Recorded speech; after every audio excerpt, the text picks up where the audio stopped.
Hello, and welcome to the Hey Boomer Show. My name is Wendy Green, and I am your host for Hey Boomer. And at Hey Boomer, we are discussing the opportunities and challenges in our relationships as we get older. Some relationships fade away. Some open potentially exciting, new, and vibrant chapters. We see this time of our lives as a time of exploration, self-expression, and learning. Yes, we never stop looking for opportunities to learn. Today, I will be recapping all that we learned in our series about family and friend estrangement and reconciliation. But before we dive in, let's take a moment to thank our sponsor, Road Scholar. Road Scholar is the leader in not-for-profit travel for boomers and beyond and grandparent travel. They have trips to all 50 states and over 100 countries. So what are you interested in? I bet they have a trip for that. Each trip is a learning adventure, an opportunity to make new friends, try new foods, and experience new places. It's not just it is my favorite way to travel. I love all the trips I have taken with Road Scholar. Check out all that Road Scholar has to offer by going to ROAD, scholar.org/heyboomer. And please use the /heyboomer so that they know you heard about all of their trips from our podcast. Okay, over the past 4 years, we together have weathered the pandemic. We've come out the other side, and we have been delighted and inspired by Hey Boomer guests who shared their knowledge and their ideas with us. Over the past almost 4 years, I have been focused on the theme of we are never too old to set another goal or dream a new dream. And I believe that our mindset has a huge influence on how we live, and I will not buy into society's old ideas of what it means to be 60, 70, 80, and beyond.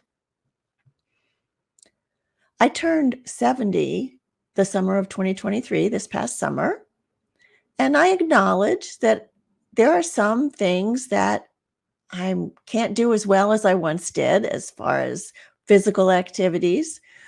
Sometimes I find that I forget things, but don't we all? But turning 70 also brought an awareness of some of the other challenges or opportunities that we face as we get older. I like to reframe challenges as opportunities.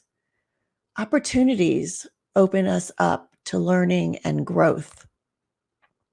They're not always the way we want to learn.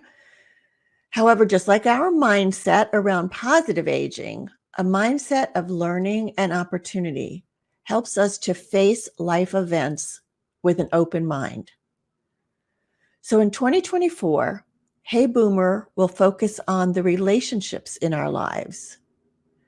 We spent the first month of this year looking at family relationships and friend relationships strained by estrangement. We learned so much from each of the experts we spoke to about this topic, and I know there's more to learn. But today I want to recap for you what we talked about and pull out the gems for you to embrace in your own relationships. I will start by discussing a topic that is difficult to talk about, the topic of estrangement. We learned from Dr. Joshua Coleman and Dr. Janet Steinkamp about parent and adult-child estrangement. Then we met Fern Schumer Chapman, and we learned about sibling estrangement. The series wrapped up with our conversation with Margie Zabel Fisher and our discussion about friendships.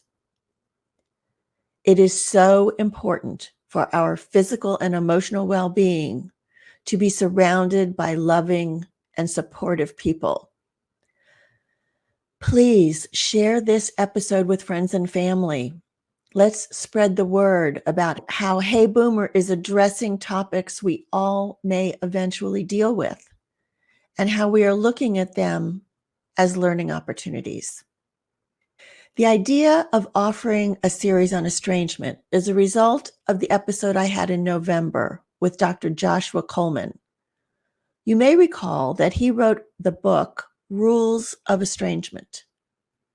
He opened our eyes to how our adult children view self-care and how that has normalized the idea of estrangement to them as somehow necessary or even courageous to take care of themselves. We, as their parents, we believe in self-care. However, we never thought to define it as cutting off a family relationship unless they were truly abusive. The talk of estrangement, of cutting ties when delivered from our adult children, has caught many of us off guard. Dr. Coleman shared the estrangement story that he went through with his daughter. And initially, when he sought counseling about this, his therapist encouraged him to be more assertive, to let her know that her feelings were wrong, that he had been a good parent. Think of all that he had done for her throughout her life. This resulted in pushing her away even more. But it's true, this is how most of us feel initially when our child says they don't want to talk to us anymore. But it was not until he began to take responsibility and recognize her truth, even if he did not agree with it, that she began to start to let him back in. Being able to say to an adult child who is talking about estrangement or one who has already separated themselves, being able to say, I know you wouldn't do this unless you felt like it was the healthiest thing for you to do, shows them that you're willing to hear them and make some changes in the relationship. It is not easy to do, but it is necessary if you want to heal the estrangement. Dr. Coleman left us with the takeaway of writing what he called an amends letter. And in the letter of amends, you try to address the kernel of truth in the child's complaints. You would show empathy and take responsibility. He recommends the parents start by acknowledging that they understand their adult child wouldn't have cut off contact unless they saw it as the healthiest thing for themselves. And then address the things the adult child has said were problematic in a very straightforward, unemotional way. For instance, you may say something like, I know the divorce was hard on you, or I know that I can be critical, even if you don't feel like you're critical all the time. Write that you understand it was difficult for them and your behavior or the event impacted them perhaps more than you realized. These are difficult things to say, but try not to be defensive and do it. And it might be helpful also to find a therapist to support you on this journey of reconciliation with your adult child if it has come to that point of the complete separation. Interestingly, Dr. Janet Steinkamp was trained by Dr. Coleman. She was our guest on the episode entitled Rebuilding Estranged Relationships.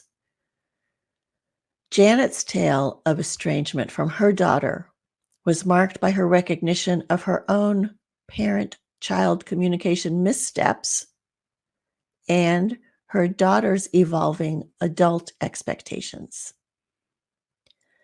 Discussing the challenge of her own journey, along with the work she has done with clients, Dr. Steinkamp articulated the commonalities many parents feel in experiencing estrangement. despite believing that we have done our best. She talked about the stages of grief that we go through, from denial, I don't get it, why is my child cutting me off, to anger, how dare they do this to me, to depression, I feel lost, I don't know what else to do, why are they doing this to me, I'm so sad, to finally acceptance. Okay, now it's time to see what we can do to fix this. But Dr. Steinkamp cautioned that in the early stages of grief, we are not at our best. This is when we are recognizing our vulnerability. Truthfully, in these situations, your adult child has more power than you. They're controlling if they can see you, they will let you see them and their children. The vulnerability in our relationship is a new experience for us, and it's a big change, and we experience the denial, the anger, the despair, and we swirl around in that. And it's confusing, and our emotional regulation is at its worst. We feel weak, confused. We're most likely to snap during those times, and we're not able to really disengage and be that rational, mature adult parent. It's important for us, Dr. Steinkamp said, to recognize how grief impacts our communication and the ways that we could make things worse by reacting at those points. We may find ourselves engaging in bargaining, pleading, begging, and then move into threats and anger, that tit for tat kind of back and forth that we get into. We act from our own hurt child. None of this type of behavior is helpful in reconciling. Dr. Steinkamp talked about gaining self-knowledge and spending time in self-reflection. She introduced the DISC assessment tool and explained how this tool identified communication styles. DISC stands for dominance, influence, steadiness, and conscientiousness as our ways of communicating. And Dr. Steinkamp feels that understanding our own style and that of our adult child will help us communicate in ways that will be better received. She and her daughter are working through understanding each other better by using the insights they've gained by the DISC framework. It's shocking to me how many people in our generation are experiencing estrangement from their adult children. If not complete estrangement, at least tentative estrangement, some kinds of boundaries that have been put up that we didn't expect, that are probably appropriate when you think about them, but they catch us off guard. So this was an important topic that we may readdress at some point in the future, but the main takeaways from my discussion with Dr. Coleman and Dr. Steinkamp are, first, things have changed, and adult children feel that there may come a time when protecting their mental health or practicing their own self-care means at least establishing boundaries and, at the extreme, cutting off all contact. Number two, estrangement is painful. No surprise there, but it's painful for both the adult child and for the parent. But in reality, the parents probably feel the pain more because our expectation was that we would still be in their lives the same way we've always been in their lives. And that's not reality. Number three, to start the reconciliation journey, parents will have to take responsibility for the behaviors the adult child is finding untenable, even if we do not agree with them. Learning is painful, And parenting is not easy at any stage, but parenting adult children, we have to learn new ways of relating.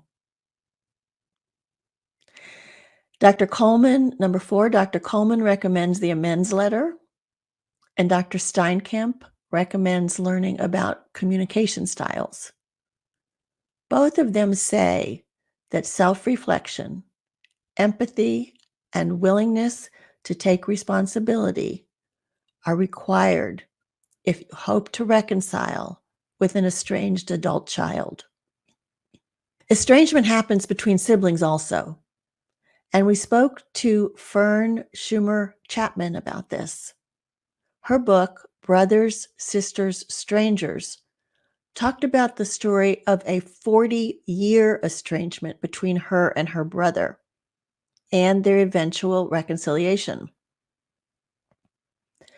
Sibling relationships can often be a source of immense support and love, but when estranged, they can become a silent source of immense pain, as poignantly shared by Fern Schumer Chapman. Fern's story of estrangement from her brother affected every family member. Her children never got to know their uncle or their cousins. She never really got to know her nephews. And her mother was caught in the middle between the two siblings. Her brother had struggled with all sorts of issues, among them alcoholism and depression, for a very long time. Her mother had a limited relationship with him and tried to stay in contact, but he really did not want to keep a close connection. One day, her mother called him and discovered that he sounded horrible. In a panic, she called Fern and asked her to step in and intervene, which seemed like a preposterous request to Fern because she had not had a civil conversation with her brother in almost 40 years. So Fern stepped back and she asked herself, well, what do I do? What are my responsibilities in a relationship that I haven't had for decades? What do I owe my mother? What do I owe the family? Out of a sense of obligation to her mother, she decided, all right, I'll call, believing that her brother would not answer the phone. And he didn't. But to her surprise, he called back almost immediately. And he was so desperate, he was willing to take her offer for help. Sibling rejection ripples through life and identity. It affects self-esteem, who you are, how you see yourself. It affects friendships, other social relationships, your well-being, and your ability to trust others, as well as affecting the larger family. People choose sides. It's a very, very uncomfortable situation, to say the least. Fern acknowledged that some relationships are simply too toxic to sustain. If there's abuse, if there's been violence, if there's chronic hurt, it may not be a good idea to pursue a relationship with this person. And that's something each sibling needs to evaluate for him or herself. But some important questions to ask yourself when considering reconciling with an estranged sibling, you might ask yourself, why is this relationship important to me? Not why is it important to my family or anyone else, but why is it important to me? Ask yourself, does your family member want to resume the relationship? Because it takes more than just you to reconcile with a estranged sibling. You have to ask yourself if you can set aside the anger and the pain and the resentment that led to the break and change in the relationship in the first place. And do you want to resume the relationship even if it can't change? And do I really have the time and energy and emotional resilience and support of the loved ones to reconcile and rebuild the relationship? It's a big one because it does take time. And finally, setting the expectation for what it could be is important. You're probably not going to be best friends. The relationship broke for a reason. But can you be family again? Can you be loving siblings in a way that you can be together and respectful of each other? Once you've decided and answered those questions, once you've decided that reconciliation with a sibling is possible, Fern suggests that it's going to require several things. First, you're going to have to sit down face to face and have some of those questions answered face to face with your sibling.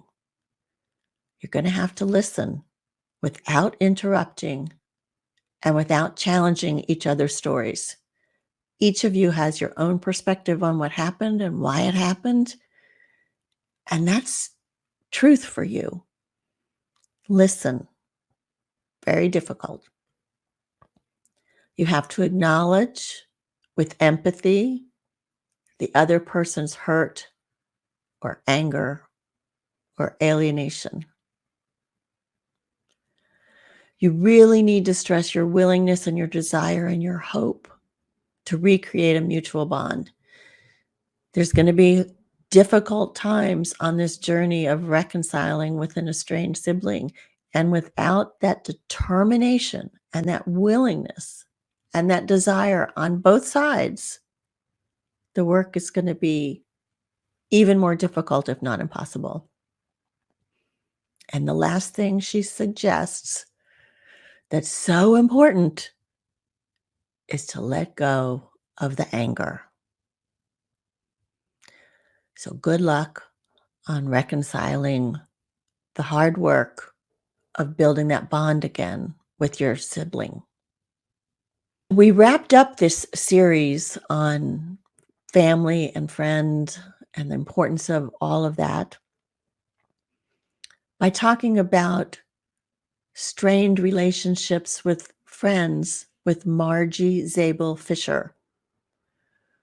Margie wrote an article for Next Avenue titled How to Prevent Being Estranged from a Friend. In that article, she noted, quote, family estrangement is upsetting, but friend estrangement can be just as or even more distressing than family estrangement, especially as we get older. In fact, a study by Michigan State University showed that friendships have a much bigger influence on our physical and emotional state as we age than family relationships. Why is this? Well, Margie explained it's because family members move away, they pass away, or they may become estranged. Friendships increase in significance to help us maintain our emotional health. Our friends become the people that we can often lean on for support. Maintaining close friendships, particularly for boomers, is essential, not just for emotional strength, but also as a source of joy and engagement in one's later years. And Margie emphasized the importance of investing time and energy into these relationships. And we also talked about the remarkable value of intergenerational friends who bring diverse perspectives and shared wisdom across age groups. We talked about what a toxic friend is and how they can leave us feeling drained, exhausted, stressed, thinking about that person, spending time with that person, or feeling bad when you spend time with them. These are red flags of a toxic friendship. Margie shared an example of a friend of hers, quote unquote friend of hers, who used to make fun of her parenting skills. Initially, early in the friendship, she laughed along with her. Margie thought she was a friend and was not being serious, but finally, one day, she thought to herself that she did not like being put down for her parenting skills. So she had to decide to end the relationship. She did try to talk to her friend, but it was clear that there was not going to be a satisfactory resolution. The art of navigating tough conversations with friends can be daunting. We explored how conflict avoidance can sometimes lead to what's called ghosting, where we just stop communicating, leaving unresolved issues and denying individual closure. Facing and embracing these difficult discussions can lead to positive outcomes and growth, however they turn out. So none of us like it, that confrontation, but by taking, like Margie said, putting on our big girl panties and taking the leap to at least have the conversation will help to understand what happened in the relationship. And maybe it was simply an understanding and it can be resolved. But maybe it's also a way to put closure on that relationship and feel okay about letting it go because you took the step to have the conversation. Intergenerational bonds, as emphasized by Margie, become increasingly valuable, offering a chance to learn and share life experiences across different life stages. The exchange of knowledge and support between generations enriches the lives of all parties involved. Having younger friends may provide some additional assistance when we need it also, along with different perspectives. And having older friends allow us to feel needed while also giving us access to knowledge that we do not yet have. And finally, we talked about how nurturing friend relationships takes genuine effort and intention. Margie shared her system with us of prioritizing friendships. She has a whiteboard with a list of her friends' names divided into 3 different columns. One column is her local friends that she wants to have lunch or dinner with. The second column are the couple friends that she wants to make plans with herself and her husband and the other couple or couples. And in the third column are people who live further away. And she wants to stay in touch. She wants to remind herself, have a phone call, have a text with them. As Margie told us, the point is have either a system or make sure every so often, whatever that timeline is, that you reach out to people. Because putting the time in is really critical, whether it's in person or whether it's via phone or text. Friendships matter and they require effort. As we conclude this episode, I want to leave you with an uplifting note. The journey of family and friend estrangement presents daunting challenges, but woven within the odyssey are possibilities for hope and growth. Each episode of Hey Boomer is an invitation to listen, learn, and apply the wisdom gained to your own life.